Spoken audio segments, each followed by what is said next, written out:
I'm Peterson. This is Jasper. They held out little leather wallets with gold and silver badges. The badges sparkled in the candlelight. We're just about done. Where's your dad? Terry had been helping Winona say goodbye to the room they shared when the men arrived 15 minutes ago. Winona was 6, and the youngest of the 3 Hewitt children. Terry had had to be with her as Winona went around her room saying, "Goodbye, bed. Goodbye, closet. Goodbye, dresser." Beds and closets and dressers weren't things that you could put in 8 boxes. Terry said, "He's in the bathroom. Would you like me to get him?" Terry's dad, Clark Hewitt, had what he called a weak constitution. That meant he went to the bathroom whenever he was nervous, and tonight he was very nervous. The tall man, who was Jasper, called, "Hey, Clark, whip it and flip it, bud, we're ready." Peterson smiled at Terry. "You kids ready?" Terry had thought, of course they were ready. Couldn't he see that? She'd had Charles and Winona packed and dressed an hour ago. She said, "Winona!" Winona came running into the living room with a pink plastic Beverly Hills 90210 raincoat and a purple toy suitcase. Winona's straw-colored hair was held back with a bright green scrunchie. Terry knew that there were dolls in the suitcase because Terry had helped Winona pack. Charles had his blue school backpack and his yellow slicker together on the couch. Jasper called again, "Hey, Clark, let's go. We're drowning out there, buddy." The toilet off the kitchen flushed, and Terry's dad came into the living room. Clark Hewitt was a thin, nervous man whose eyes never seemed to stay in one place. "I'm ready." "We won't be coming back, Clark. You're not forgetting anything, are you?" Clark shook his head.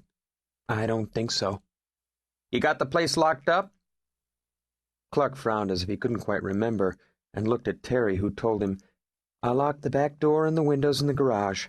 They're going to turn off the gas and the phones and the electricity tomorrow."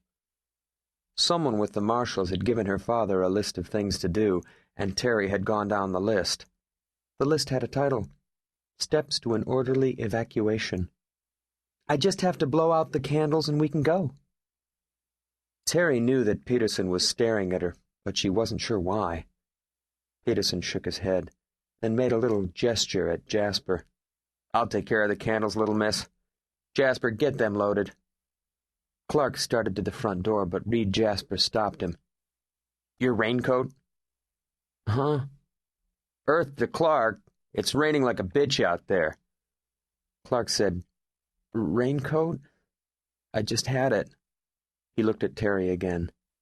Terry said, "I'll get it." Terry hurried down the hall past the room that she used to share with Winona and into her father's bedroom. She blew out the candle there, then stood in the darkness and listened to the rain. Her father's raincoat was on the bed where she'd placed it. He'd been standing at the foot of the bed when she'd put it there. But that's the way he was, forgetful, always thinking about something else. Terry picked up the raincoat and held it close, smelling the cheap fabric and the man smell she knew to be her father's. Maybe he'd been thinking about Salt Lake City, which is where they were going. Terry knew that her father was in trouble with some very bad men who wanted to hurt them. The federal marshals were here to bring them to Salt Lake City, where they would change their names. Once they had a fresh start, her father had said, he would start a new business, and they would all live happily ever after. She didn't know who the bad men were, or why they were so mad at her father, but it had something to do with testifying in front of a jury. Her father had tried explaining it to her, but it had come out jumbled and confused, the way most things her father tried to explain came out. Like when her mother died. Terry had been Winona's age, and her father had told her that her mama had gone home to see Jesus, and then he'd started blubbering, and nothing he'd said after that made sense.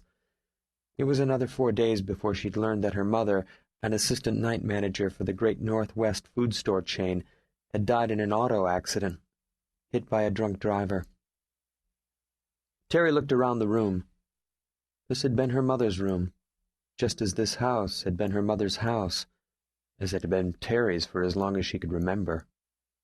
There was 1 closet and 2 windows looking toward the alley at the back of the house, and a queen-size bed and a dresser and a chest.